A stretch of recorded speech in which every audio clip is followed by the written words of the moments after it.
નમસ્કાર, સમાચાર સાથે હું છું હિના। બુલેટિનમાં સૌથી પહેલા વાત કરવી છે મહાસંગ્રામ 2024 વિશે। તો ભાજપે જાહેર કરી લોકસભા ઉમેદવારોની પ્રથમ યાદી। રાજકીય સમાચારોમાં TV9 ફરી એકવાર અગ્રેસર રહ્યું।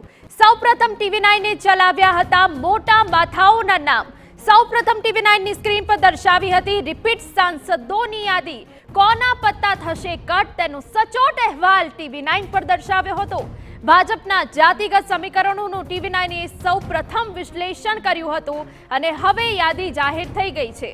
લોકસભા ચૂંટણી માટે ભાજપે 16 રાજ્ય અને 2 કેન્દ્ર શાસિત પ્રદેશના 195 ઉમેદવારોના નામ જાહેર કર્યા, જેમાં ગુજરાતના 15 ઉમેદવારોના નામ જાહેર કરાયા છે। જે પ્રમાણે વડાપ્રધાન મોદી સહિત 34 પ્રધાનોના નામ સામેલ છે। આ વખતે 28 મહિલા અને 47 યુવા ઉમેદવારોને ટિકિટ અપાઈ છે, તો 195 માંથી 27 ST, 18 ST અને 18 OBC ઉમેદવારો પણ સામેલ છે। મહત્વનું છે કે વડાપ્રધાન નરેન્દ્ર મોદીનું સૌથી પહેલું નામ વારાણસી બેઠક માટે જાહેર કરાયું છે અને ગુજરાતના ઉમેદવારો વિશે જો વાત કરીએ તો 10 ઉમેદવારોને રિપીટ કરાય છે, તો 5ની ટિકિટ કપાઈ છે। જે મુજબ ગાંધીનગરથી અમિત શાહ, નવસારીથી CR પાટીલ, દાહોદથી જસવંતસિંહ ભાભોર, ખેડામાં દેવુસિંહ ચૌહાણ, જામનગરમાં પૂનમ માડમ, ભરૂચમાં મનસુખ વસાવા, બારડોલીથી પ્રભુ વસાવા, આણંદમાં મિતેશ પટેલ, તો પાટણથી ભરતસિંહ ડાભી અને કચ્છથી વિનોદ ચાવડાને રિપીટ કરાયા છે। આ ઉપરાંત રાજકોટમાં પરસોત્તમ રૂપાલા, પોરબંદરમાં મનસુખ માંડવિયા, બનાસકાંઠાથી રેખા ચૌધરી અને અમદાવાદ પશ્ચિમથી દિનેશ મકવાણા કે જેમને ઉમેદવાર બનાવવામાં આવ્યા, તેમજ પંચમહાલમાં રાજપાલસિંહ જાદવને ટિકિટ અપાઈ છે। જો કે 11 લોકસભા બેઠકના નામ જાહેર કરવાના બાકી છે। ઉલ્લેખનીય છે કે રાજ્યની 26 લોકસભા બેઠક માટે ઉમેદવારોની પસંદગી કરવા ભાજપે 27-28 ફેબ્રુઆરીએ સેન્સ લીધી હતી। સતત 2 દિવસ સુધી ચાલેલી બેઠકમાં પ્રત્યેક બેઠકથી 3 નામની પેનલ તૈયાર કરાઈ। તો મધ્ય ગુજરાતી બેઠકોનું ગણિત સમજી લઈએ તો અમદાવાદ, પશ્ચિમ અને પંચમહાલમાં નો રિપીટ થિયરી અપનાવવામાં આવી છે। એ સિવાય મધ્ય ગુજરાતની 8માંથી 5 બેઠકોના ઉમેદવાર જાહેર થયા છે।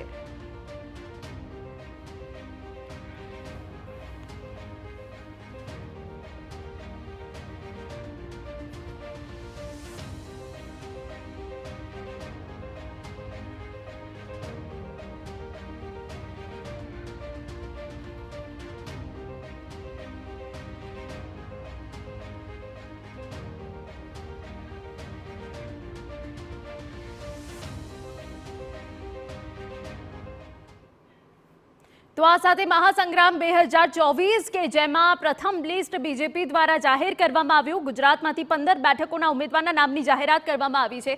હવે તમામ જે બેઠકોનું ગણિત છે તે સમજવું છે, ઉમેદવારોના નામની જાહેરાત, જે પત્તા કપાયા છે તે વિશે સમજવું છે। સંવાદદાતા કિંજલ મિશ્રા જોડાયા છે, એ સાથે સંવાદદાતા નરેન્દ્ર રાઠોડ, સંવાદદાતા મોહિત ભટ્ટ અને સંવાદદાતા બળદેવ સુથાર જોડાયા છે। સૌથી પહેલા સંવાદદાતા કિંજલ મિશ્રા સાથે વાત કરીએ। કિંજલ, જે રીતે TV9 પર સચોટ વિશ્લેષણ બતાવવામાં આવ્યું હતું અને તે જ પ્રમાણે નામ સામે આવ્યા છે, જેમાં 10 ઉમેદવારને રિપીટ કરાયા અને 5ના પત્તા કપાયા। કિંજલ, जी बिल्कुल। देखो, आज જે વાત હતી કે એ સતત TV9 પણ બતાવી રહ્યું હતું કે ભાજપ દ્વારા આ વખતનો જે ક્રાઇટેરિયા છે ના એજ છે ના તો કે જે ટર્મ છે, માત્ર જીત છે તે માત્ર એક ક્રાઇટેરિયા છે, તેની સાથે જ વિનિંગ કેન્ડિડેટની સાથે જે ફેક્ટર્સ હશે તેની અંદર મહિલાઓ જોવા મળશે, યુવા જોવા મળશે। આપ જુઓ કે 15 જે બેઠકો જાહેર કરવામાં આવી છે, 4 ઝોનનો છે તેમાં સમાવેશ છે તે કરવામાં આવ્યો છે। આશ્ચર્યજનક રીતે જો વાત કરવામાં આવે તો આખા જે ઉત્તર ગુજરાત માટે નો રિપીટ થિયરી હતી તે માનવામાં હતી, તેમાં થોડુંક જે બદલાવ છે તે કરવામાં આવ્યો છે। પાટણની અંદર જે રીતે ભરતસિંહ ડાભીને ફરી એકવાર ટિકિટ છે તે આપવામાં આવી છે। હાલાકી ભરતસિંહ ડાભી એક એવું વ્યક્તિત્વ છે કે જેણે ઘણી વખતે પાર્ટીની સામે સૂર પુકાર્યો હતો। વિધાનસભામાં તેમના ભાઈને ટિકિટ આપવામાં નહોતી આવી ત્યારે પણ તેમણે નારાજગી વ્યક્ત કરીને એન્ટી પાર્ટી એક્ટિવિટી કરી હતી, પરંતુ ભરતસિંહ ડાભી એ પાટણમાં કમ્પલ્સન છે। જો તેમને ટિકિટ આપવામાં ન આવતી તો કદાચ જે લીડ હતી, જે માર્જિન હતું 5 લાખનું, તેને પાર કરવામાં મુશ્કેલી હતી, ચોક્કસ સર્જાતી હતી। તો આ એક કારણ રહ્યું કે ભરતસિંહ ડાભીને ટિકિટ છે તે આપવામાં આવી છે. તેની સાથે જ જે વાત કરવામાં આવી હતી કે બનાસકાંઠામાં નો રિપીટ થશે. બનાસકાંઠાની અંદર ચોક્કસથી જે યુવા અથવા તો મહિલા ચહેરો છે, શિક્ષિત ચહેરો છે તે આપવામાં આવશે. તો આપ જુઓ કે રેખાબેન ચૌધરી પોતે ડોક્ટરેટ પ્રોફેસર અને નિર્વિવાદિત ચહેરો રેખાબેન ચૌધરી અને ત્યાં મૂકવામાં આવ્યા. જે કોમ્બિનેશન છે કાસ્ટ સમીકરણ તે પણ અહીંયા જાળવી રાખવામાં આવ્યું અને તેની સાથે નામો છે તેની જાહેરાત કરવામાં આવી. તેની સિવાય વાત કરવામાં આવે તો હજુ મહેસાણાની વાત કરવામાં આવે કે પછી સાબરકાંઠાની વાત કરવામાં આવે, આ જે બે બેઠકો છે તે પેન્ડિંગ રાખવામાં આવી છે. તે જ રીતે જો મધ્ય ગુજરાતની વાત કરીએ તો દેવશ્રી ઓબીસી સમાજનો એક કહી શકાય સોફ્ટ ચહેરો અને તેની જ સાથે સતત વિસ્તારની અંદર અને મંત્રાલયની અંદર સતત એક્ટિવ, એટલે એ જ કારણ છે કે દેવશ્રીને રિપીટ કરવામાં આવ્યા. મિતેશ પટેલની વાત કરવામાં આવે તો મિતેશ પટેલ એ વેપારી સમુદાય સાથે ખૂબ જ સંકળાયેલા છે, પોતે ઉદ્યોગપતિ પણ છે અને એ જે બેઠક છે એ બેઠક ઉપર સતત બીજી વખતે યુવા ચહેરો તેમને રિપીટ કરવામાં આવ્યા છે. હાલાકી બાકી જે બેઠકો છે છોટાઉદેપુરની વાત કરવામાં આવે તો એ હજુ પેન્ડિંગ રાખવામાં આવી છે. પંચમહાલથી રતનસિંહ રાઠોડ માનવામાં જ આવતું હતું કે આ જે બેઠક છે તે 50-50માં છે, કેમ કે જે પરફોર્મન્સની વાત હતી, પરફોર્મન્સને લઈ અને જે રિવ્યુ હતા તે સારા ન હતા, એટલે આ જે બેઠક હતી તે બદલવામાં આવી છે કેમ કે એ બેઠક ઉપર વિકલ્પ હતા.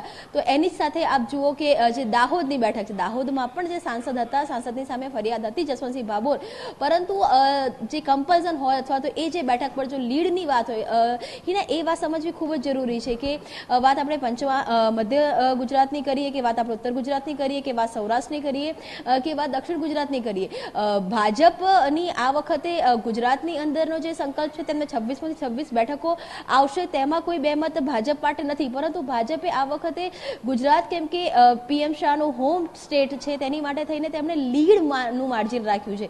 તો આ વખતે જે 26 બેઠકોનું સિલેક્શન થઈ રહ્યું છે તે જીતનું માર્જિન કોણ વધારી શકે તેની માટેનું સિલેક્શન છે ને એ જ કારણ છે કે જે ચહેરાઓને રિપીટ કરવામાં આવ્યા છે. પરંતુ જો આપ શહેરી વિસ્તાર જુઓ, શહેરી વિસ્તારની અંદર ભાજપ જે પ્રમાણે અખતરા કરી રહ્યું છે તે અખતરા કરે છે. કિરીટ સોલંકીમાં માનવામાં જ આવતું હતું કે કિરીટ સોલંકીની ટિકિટ નહીં આવે તો તેની સામે દિનેશ મકવાણા કે એ જ કમ્યુનિટીનો એક સ્વીકૃત ચહેરો છે તેને ચૂંટણીના મેદાને ઉતારવામાં આવ્યા છે. જે શોર્ટ સીટો છે ભાજપની કે આ ભાજપની જ પરંપરાગત સીટો છે ત્યાં ભાજપે અખતરા કરી લીધા છે, પ્રયોગ કરી લીધા છે, પરંતુ જે બેઠકો ટફ બેઠકો છે કે જ્યાં કોઈ પણ પ્રકારના પ્રયોગો કરવાથી લીડમાં ઘટાડો થઈ શકે છે ત્યાં જે છે તે ભાજપે રિપીટ થિયરીનો ઉપયોગ કર્યો છે. અને હજુ પણ જે બેઠકો બાકી છે, 15 બેઠકોની જાહેરાત થઈ ચૂકી છે જેમાં 5 નો રિપીટ છે. 11 બેઠકોની અંદર પણ એવું માનવામાં આવી રહ્યું છે કે 11 બેઠકોની જ્યારે જાહેરાત થશે તો તેની અંદર બી 5 થી 6 નો રિપીટનો જે રેશિયો હશે તે રહેશે. બિલકુલ કિંજલ, જે જીતનો માપદંડ હતો તેના